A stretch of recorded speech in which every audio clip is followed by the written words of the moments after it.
पूजा गुप्ता जी अयोध्या जी से। राधे राधे महाराज जी। महाराज जी जय श्री राम।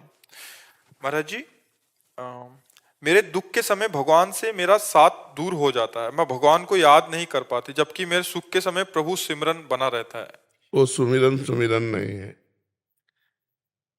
वो सुमिरन सुमिरन नहीं है। जो सुखानुभूति में भगवान का सुमिरन मानता है कि अनुकूलता है तो भगवान का सुमिरन हो रहा, जय हो भगवान आपकी बड़ी कृपा। प्रतिकूलता में भगवान का सुमिरन हो, उसे सुमिरन कहते हैं। जब भारी दुख, भारी समस्या, भारी विपत्ति, कोई अनुकूल नहीं, तब परम प्रभु का मंगल में, आनंद में चिंतन हो, तब उसे भजन कहते हैं। अभी भजन का ठीक अभ्यास नहीं है। भजन का अभ्यास किसी भी परिस्थिति में नहीं छूटना चाहिए। दुख आ गया, भजन छूट गया तो फिर मतलब भजन क्या? सुख में फूल गए, आपको लग रहा है भजन कर रहे, तो सुख का भजन हो रहा है, प्रभु का थोड़ी भजन हो रहा है। और दुख आया और फिर भजन हो रहा है, अब प्रभु का भजन हो रहा है। अभी मतलब बहुत कमजोर भजन है, और बढ़ाओ, ऐसा अभ्यास बढ़ाओ कि हमारा कैसी भी परिस्थिति में भजन न छूटे। अनुकूलता में तो सब भगवान की कृपा मनाते नहीं, कि भगवान माने हैं उन्हें, गांव की भाषा में कहते हैं ना, भगवान माने हैं मतलब भगवान उन पर कृपा किए, सब अनुकूलता। प्रतिकूलता में भगवान की कृपा मनाए सो भक्त, प्रतिकूलता में भगवान की कृपा का दर्शन करते हुए भजन करे सो भक्त। नहीं तो अधूरी, अभी भजन वृत्ति अधूरी है, अभी ठीक नहीं है।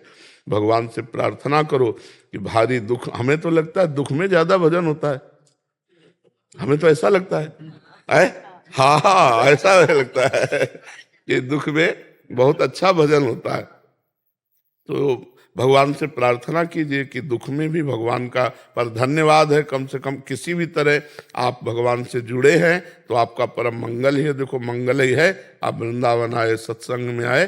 पर सही भजन का स्वरूप यह है कि त्रिभुवन की राज्य लक्ष्मी मिलने पर भी आधे पल के लिए भगवान का विस्मरण न हो, और मृत्यु का भयानक अवसर आने पर भी भगवान का विस्मरण न हो। जैसे शरीर स्वस्थ है, बढ़िया खाने पीने को मिल रहा है, सब व्यवस्था है, बोले भगवान की कृपा है, 2-4 माला जप लिए, लेकिन अब अभी पता चल जाए तुम्हारी किडनी फेल है, अब क्या चिंतन बनेगा? अब और भजन गाढ़ होना चाहिए कि अब तो जाना है प्रभु के पास।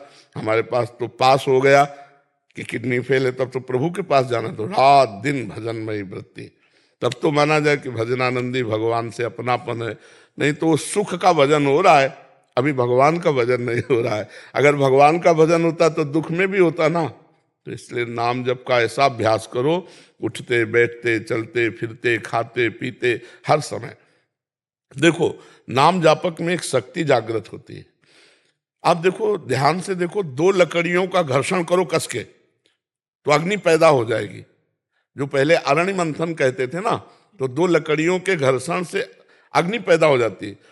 तो हमारी जबान और नाम, जब ये दोनों चलेंगे ना, यज्जिभ्यागे वर्तते नाम तुभ्यम, राधा राधा राधा राधा राधा, तो आपके अंदर अध्यात्म शक्ति बढ़ जाएगी। तो दुख आपको दुख नहीं लगेगा और सांसारिक सुख आपको सुख नहीं लगेगा। तब मानना कि हमारा भजन, जब आनंद आवे, सुख दुख से परे आनंद आवे। भगवान आनंद सिंधु, जो आनंद सिंधु सुख राशि, आनंद सिंधु सुख, ये वस्तु जनित पद जनित पैसा जनित जो सुख है, ये दुख ही है। जो हर्ष होता है रुपया मिलने पर, पद मिलने पर, ये शोक में परिणित हो जाएगा। लेकिन नाम जपने पर जो आनंद होता है वो बढ़ता चला जाएगा। ऐसा बढ़ जाए कि जागृत स्वप्न सुषुप्ति स्फुरत में राधा पदाब्ज छटा। हम जग रहे हैं तो, सो रहे हैं तो, स्वप्न में हैं तो हमारे केवल प्रभु ही आवे, तब सच्चा भजन माना जाएगा। खूब भजन करो और अभ्यास बढ़ाओ। और दुख में तो विशेष कृपा का अनुभव होना चाहिए। दुख में विशेष कृपा है भगवान की, जो हमारे पापों का क्षय हो रहा है, भजन बन रहा है, तो दुख में भजन करने का अभ्यास करना चाहिए।